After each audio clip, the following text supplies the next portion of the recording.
नमस्कार साथियों, एडो अमृत IAS PCS के इस मंच पर आपका स्वागत है। साथियों, हमने क्या किया है कि क्लास 6 की एनसीईआरटी के पार्ट 1 को मैंने डाला था। आज है पार्ट 2 की बारी, जहां हम फूड्स के कंपोनेंट्स के बारे में पढ़ेंगे। अगर मुझे एक शब्द में आप कहोगे कि सर इस चैप्टर का क्या नाम है, तो मैं इस चैप्टर का नाम रखूँगा न्यूट्रिएंट्स।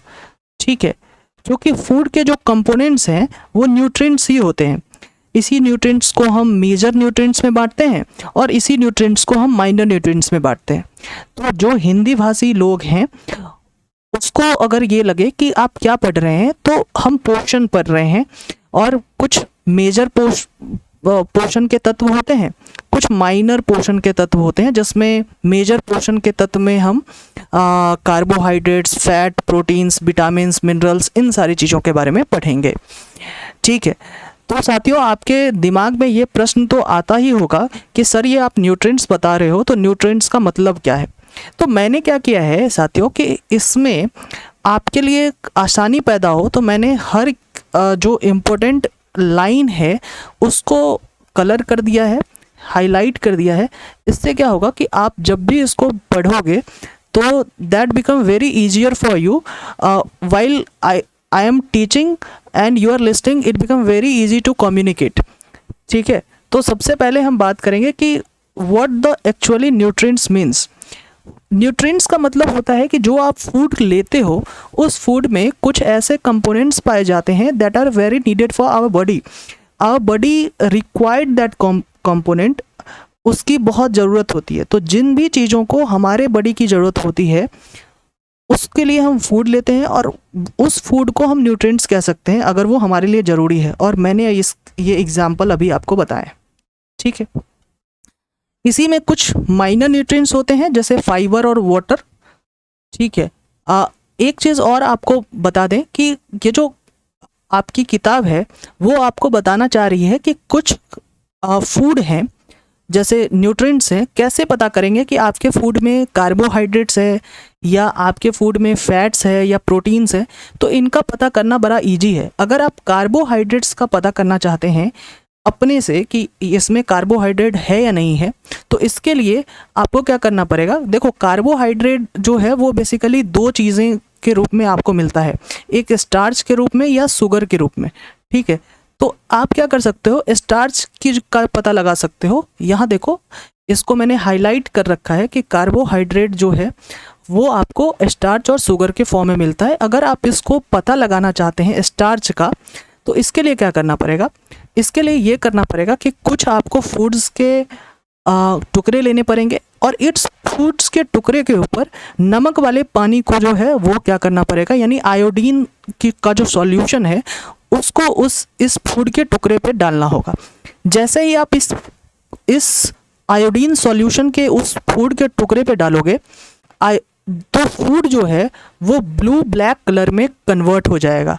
और this conversion of colour into blue black indicates that कि फूड जो है वो उसमें स्टार्च है।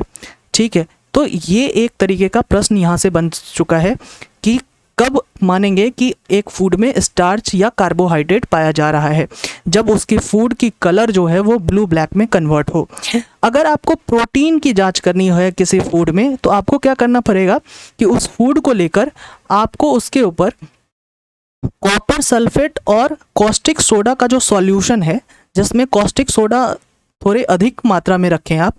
ठीक है, और इन दोनों को एक साथ मिलाकर, ठीक है, इस ट्यूब में एक साथ मिलाकर उसको घोलें, सेक करें, एकदम से मिला दें और फिर उसको देखें उस फूड के ऊपर रख के कि क्या जो है वो इसमें कलर में चेंजिंग आ रहा है या नहीं आ रहा है। तो अगर वो कलर जो है वो वायलेट कलर का हो जा रहा है, तो वायलेट कलर इंडिकेट करता है कि उस पर्टिकुलर फूड में प्रोटीन्स है। ठीक है, क्योंकि जैसे ही आप इस ट्यूब में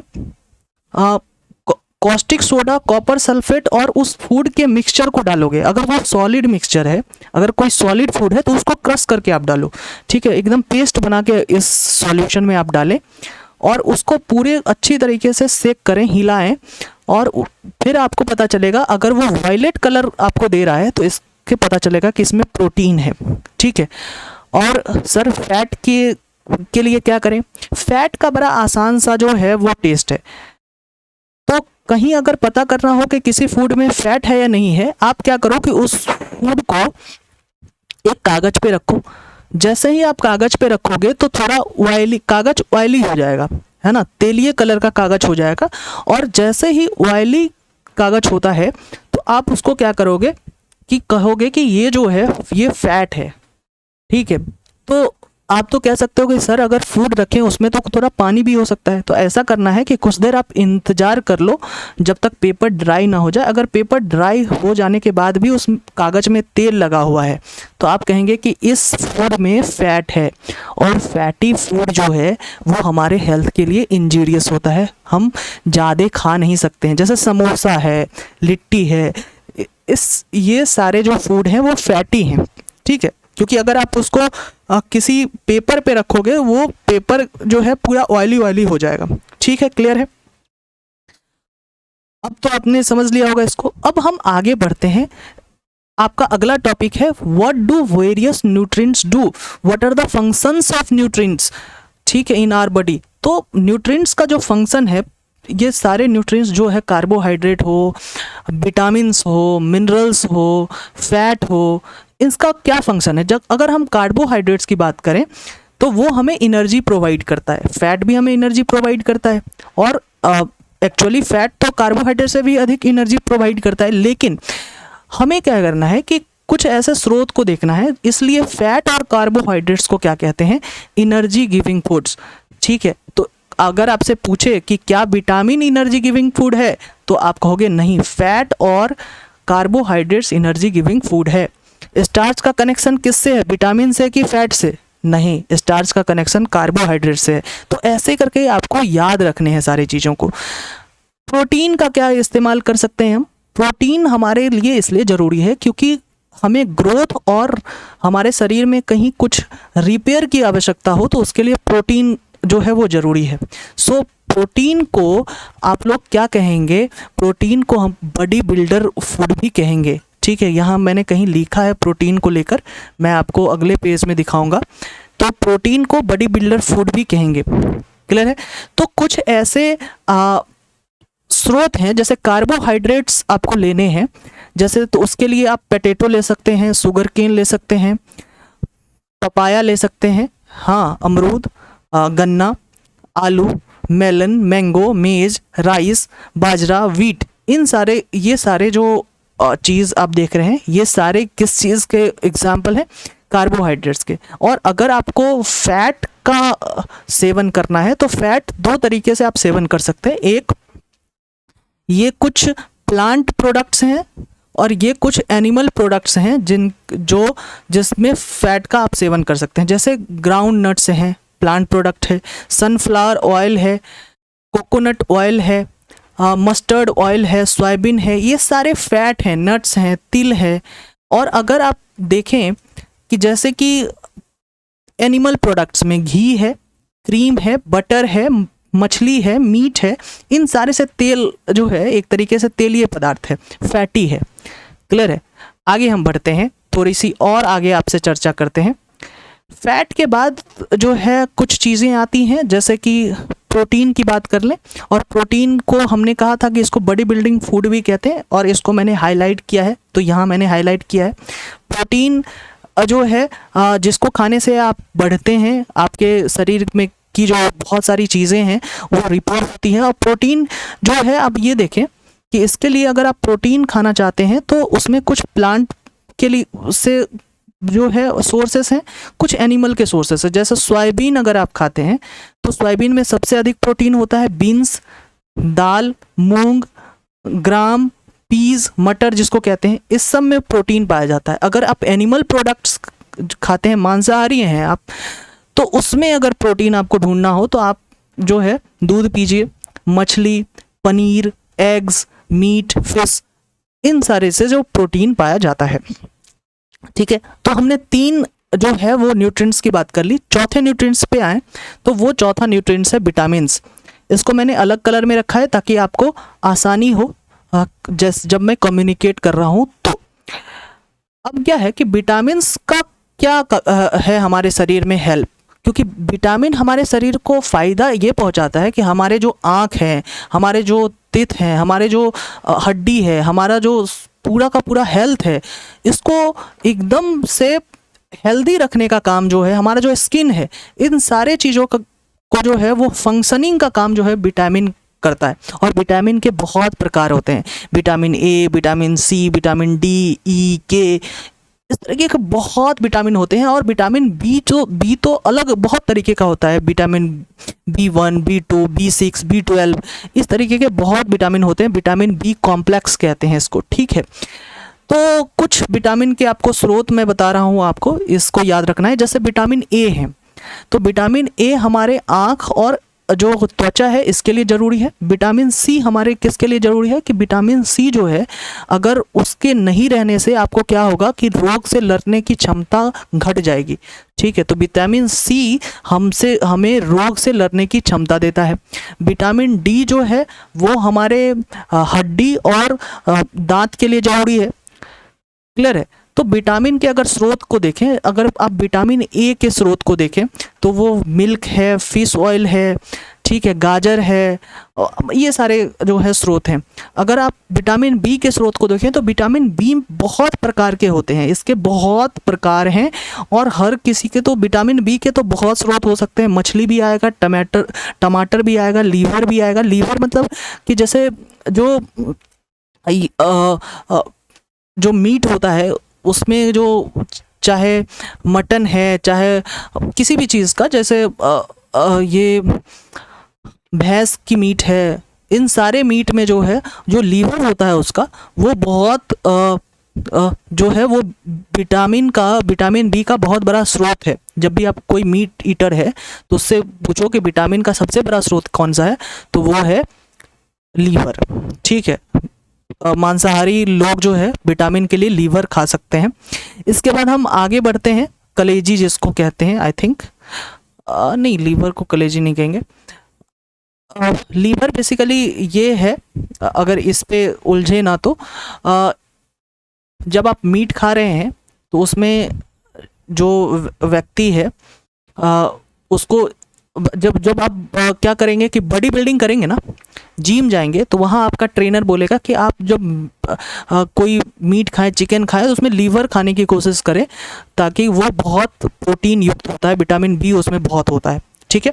विटामिन सी की बात करें, ज़्यादा ना उलझते हुए, विटामिन सी जो है अमरूद में विटामिन सी होता है, लेमन में विटामिन सी होता है, ऑरेंज में विटामिन सी होता है, टमाटो में विटामिन सी होता है। और ये विटामिन सी के बारे में इसी बुक ने आपको बताया है कि विटामिन सी एक ऐसा विटामिन है कि जो गर्म करते ही खत्म हो जाता है, ठीक है। आपको आगे बताएंगे हम। आप विटामिन डी का एग्जाम्पल है, एक तो सूर्य के प्रकाश से विटामिन डी बनता है अलग, दूसरा विटामिन है कि मिल्क से विटामिन डी ले सकते हैं, बटर से, फिर लीवर से ही, फिर मछली से और एग से विटामिन डी ले सकते हैं। हालांकि इस तरीके के और भी स्रोत हैं विटामिन डी के और विटामिन सी के, ए के, उसको नहीं डिस्कस करते हैं। जो आपके बुक ने दिया है उसी को डिस्कस करते हैं। जैसा कि मैंने आपको बताया कि विटामिन डी जो है वो सूर्य के प्रकाश की मौजूदगी में आपके शरीर में बनता है, ये ही ऐसा विटामिन है। इसके बाद हमारे शरीर को चाहिए होता है कि हम अगर अपने शरीर को चाहते हैं कि हम अच्छे हेल्थ को मेंटेन करें, अच्छी फूड को खाएं, तो हमें क्या करना चाहिए?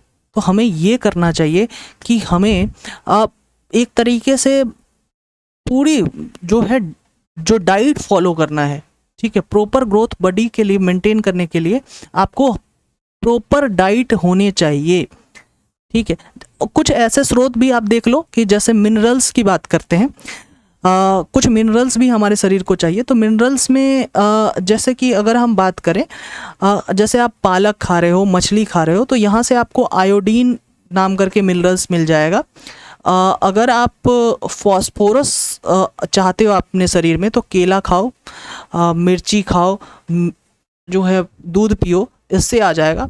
आयरन कंटेनिंग जो है वो फिर पालक है, वो लीवर है, फिर सेब है, इन सारे में आयरन होता है। और अगर आप चाहते हो कि कैल्शियम आपके शरीर में जाए, तो उसके लिए मिल्क और एग जो है वो खा सकते हो। हालांकि इसके और भी स्रोत आप देखेंगे, ठीक है। इसके अलावा भी कुछ ऐसे फूड हैं जो आप खा सकते हैं, हालांकि ये तो न्यूट्रिएंट्स नहीं होंगे, लेकिन ये आपके शरीर के अंदर जो भी अनवेस्टेड, जो अनडाइजेस्टेड जो फूड हैं उसको डाइजेस्ट करने में मदद मिलेगा, जो अपशिष्ट पदार्थ हैं उसको बाहर निकालने में मदद करेगा। इसको कहते हैं जो सलाद जिसको आप कहते हैं, उसको डाइटरी फाइबर कहा जाता है, या रफेज उसको कह सकते हैं अच्छी भाषा में। तो उसको जब आप खाएंगे, जो फाइबर है, तो वो क्या करेगा कि आपके शरीर के इन सारे पदार्थों को बाहर निकालने का काम करेगा।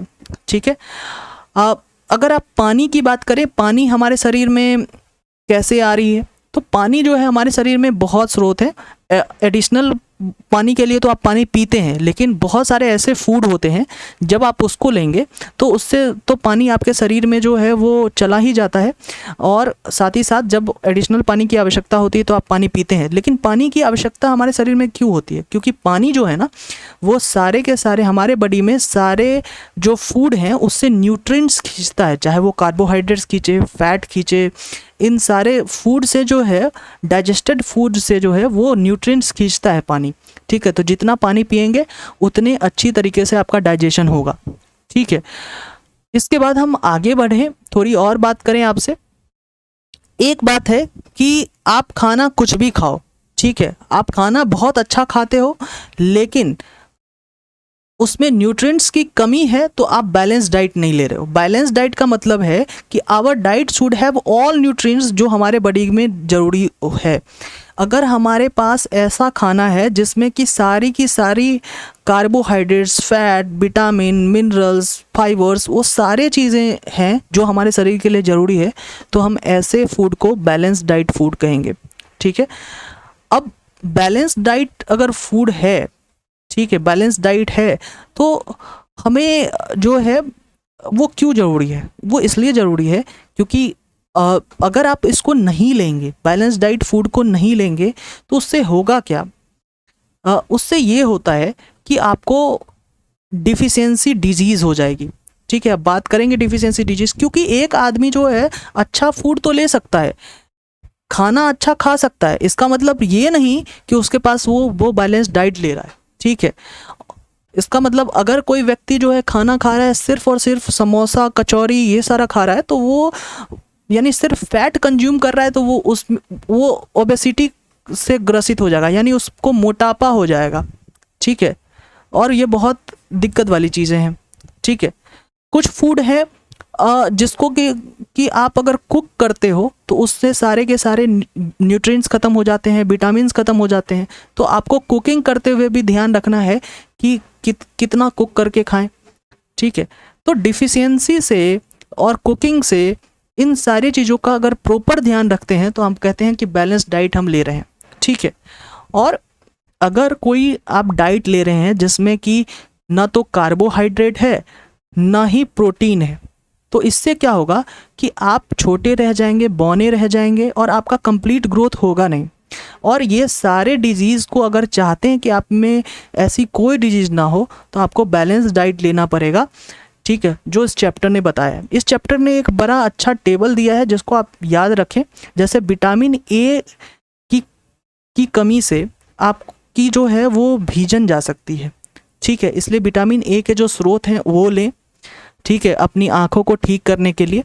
इससे क्या होगा, कब पता चलेगा कि आप में विटामिन ए की कमी है? अगर आपको कम दिख रहा है, डार्कनेस हो रही है, विजन का लॉस हो रहा है, थोड़ा थोड़ा कमी आ रही है। ठीक है। विटामिन B1 की कमी से जो है वो बेरी का रोग होता हुआ दिखाई देगा, जिसमें कि आपकी मसल वीक होती जा रही है, बहुत जल्दी आप थक जा रहे हैं। तो काम करने में जो थकान है, very little energy to work, ये विटामिन B1 की कमी से है, विटामिन C की कमी से। ठीक है।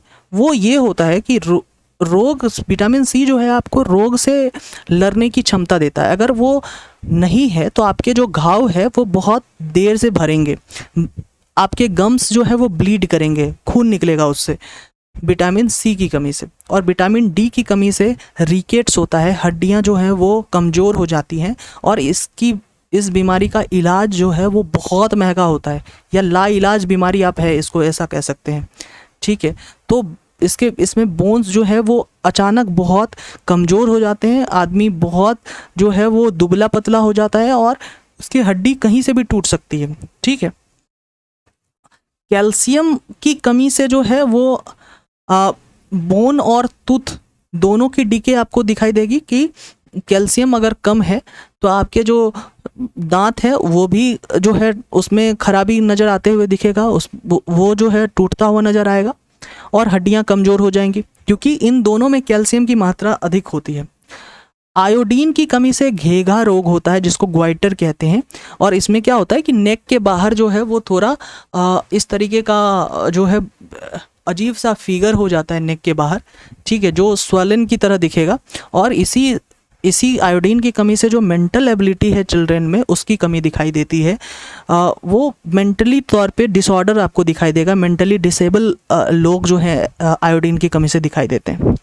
और आयरन की कमी हो, जैसे आयरन का बड़ा स्रोत जो है पालक है, तो ऐसे चीज़ आप नहीं खा रहे हैं तो इससे एनीमिया होगा, यानी कि आयरन की कमी से वीकनेस आपको अधिक लगेगा। तो आयरन कंज्यूम करें अगर आपको वीकनेस लग रहा है तो हमने क्या किया है कि आज की इस चर्चा से बेसिकली हमने एक बात जो तो जान ली है कि अगर हम बैलेंस डाइट को फॉलो करते हैं तो हमारे शरीर का डाइजेशन सही रहेगा और हम अच्छी तरीके से ग्रोथ और मेंटल हेल्थ में की स्थिति हमारी अच्छी रहेगी। So this is the chapter and the components of food, that is, एक शब्द में इसको कहें तो हमने न्यूट्रिएंट्स का चैप्टर जो है वो पूरा किया है। अब हम मिलते हैं आपके साथ चैप्टर नंबर 3 में, तब तक के लिए धन्यवाद। आप क्या करें, इस चैनल को सब्सक्राइब करें। ठीक है, थैंक यू वेरी मच।